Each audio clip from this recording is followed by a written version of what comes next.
নমস্কার বন্ধুরা, মৌসুমি kitchen and ব্লগে আপনাদের সবাইকে স্বাগত। আজ আমি বানাবো কচি সজনে ডাঁটা দিয়ে একটি দুর্দান্ত স্বাদের রেসিপি। শুধুমাত্র বসন্তকালের এই সময়টাতেই এই কচি কচি সজনে ডাঁটা পাওয়া যায়, তাই বাজারে গেলে যদি এই রকম কচি সজনে ডাঁটা পাওয়া যায় অবশ্যই বাড়িতে এনে এই রেসিপিটি একবার হলেও বানিয়ে দেখতে পারেন।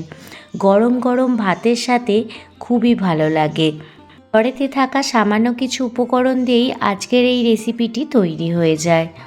চলুন বন্ধুরা, দেখে নিন আজকের রেসিপিটি বানানোর জন্য আমি এখানে আমার প্রয়োজন মতো কচি সজনে ডাঁটা নিয়ে নিয়েছি।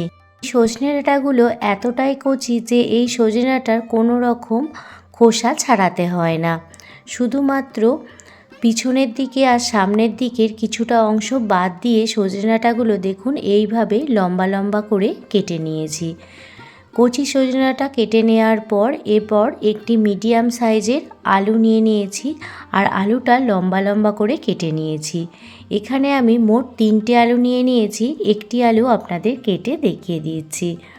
সজনে ডাঁটার এই রেসিপিটি বানানোর জন্য এই রকম লম্বা লম্বা করে আলু কেটে নিলে খেতে ভীষণ ভালো লাগবে।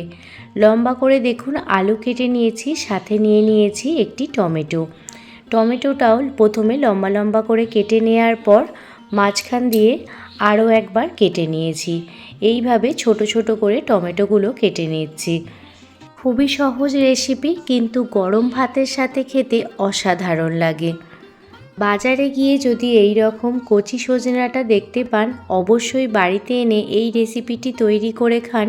বাড়ির ছোট থেকে বড় সবাই দেখবেন চেয়ে চেয়ে খাবে। টমেটো কেটে নেওয়ার পর একটি মিডিয়াম সাইজের পেঁয়াজ নিয়ে নিয়েছি। পেঁয়াজটা একদম ঝিরিঝিরি করে কেটে নিচ্ছি। ডাঁটা, আলু, টমেটো, পেঁয়াজ প্রথমেই কিন্তু আমি খুব ভালোভাবে ধুয়ে নিয়েছিলাম।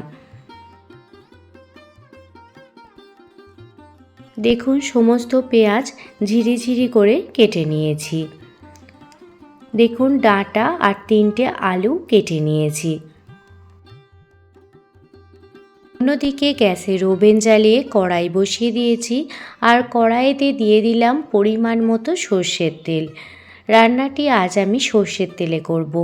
আপনারা চাইলে সাদা তেলেও করতে পারেন, তবে সর্ষের তেলে করলেই রান্নাটি খেতে বেশি টেস্টি হয়। তেল ভালোভাবে গরম হয়ে গেলে এর মধ্যে লম্বা লম্বা করে কেটে রাখা আলুগুলো দিয়ে দিচ্ছি। প্রথমে আলুগুলো পরিমাণ মতো লবণ আর অল্প পরিমাণে হলুদ গুঁড়ো দিয়ে ভালোভাবে আলুগুলো ভেজে নেব।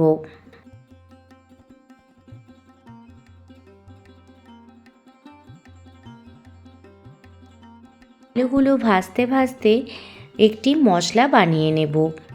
সেই জন্য একটি মিক্সার গ্রাইন্ডারের পাত্র নিয়ে নিয়েছি। পাত্রের মধ্যে দিয়ে দিচ্ছি 1 বাটি পরিমাণ পোস্ত আর সাথে দিয়ে দিচ্ছি 4টে কাঁচা লঙ্কা।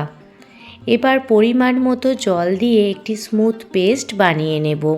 শুধুমাত্র এই একটি মাত্র মশলা বেটে নিলেই এই রেসিপিটি খেতে আরও দুর্দান্ত টেস্টি হয়ে যায়।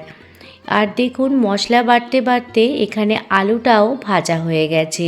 এবার আলুটা একটি পাত্রে উঠিয়ে নিচ্ছি।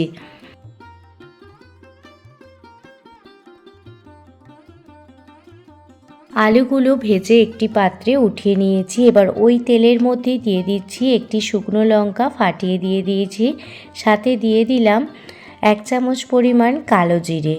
ফোড়নটা ভালোভাবে ভাজা হয়ে গেলে ঝিরিঝিরি করে কেটে রাখা পেঁয়াজটা দিয়ে দিলাম। প্রথমে পেঁয়াজটা ভালো করে ভেজে নেব। পেঁয়াজ ভালোভাবে ভাজা হয়ে গেলে এর মধ্যে ছোট করে কেটে রাখা টমেটো দিয়ে দিলাম। কিছুক্ষণ টমেটোটা নাড়াচাড়া করার পর এর মধ্যে দিয়ে দিচ্ছি কচি সজনে ডাঁটাগুলো। এবার পেঁয়াজ, টমেটো, সজনে ডাঁটা ভালোভাবে ভাজা ভাজা করে নেব, যাতে সজনে ডাঁটার ভেতর লবণটা ভালোভাবে ঢুকে যায়। সেই জন্য সজনে ডাঁটার মধ্যে স্বাদ মতো লবণ দিয়ে দিলাম।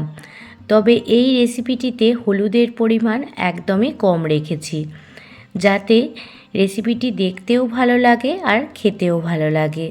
5 মিনিট মতো সমস্ত উপকরণ ভেজে নেওয়ার পর শেষে ভেজে রাখা আলুগুলো দিয়ে দিচ্ছি। আলু দিয়ে দেওয়ার পর ভালোভাবে সমস্ত সবজির সাথে আলুগুলো মিশিয়ে নিচ্ছি।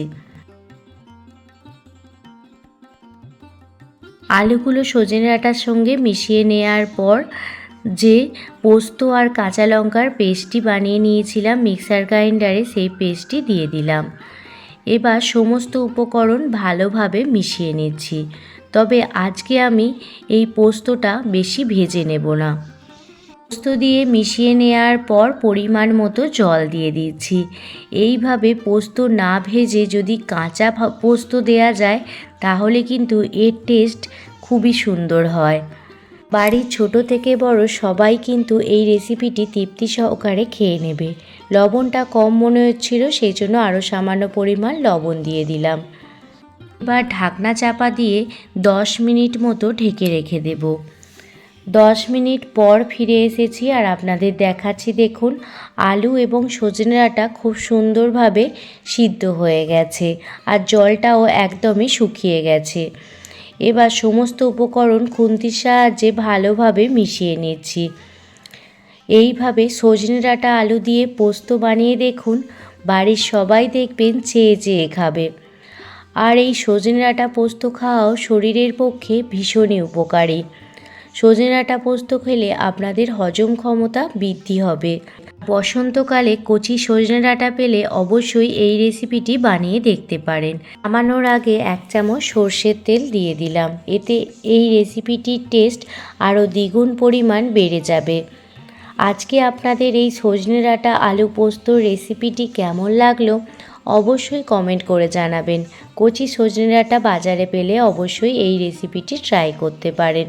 সবাই ভালো থাকবেন, সুস্থ থাকবেন, সাবধানে থাকবেন। আবারও কোনো দিন অন্য কোনো রেসিপি ভিডিও নিয়ে আপনাদের সামনে হাজির হব। রেসিপিটি ভালো লেগে থাকলে প্লিজ একটি লাইক, কমেন্ট, শেয়ার এবং সাবস্ক্রাইব করে দেবেন প্লিজ।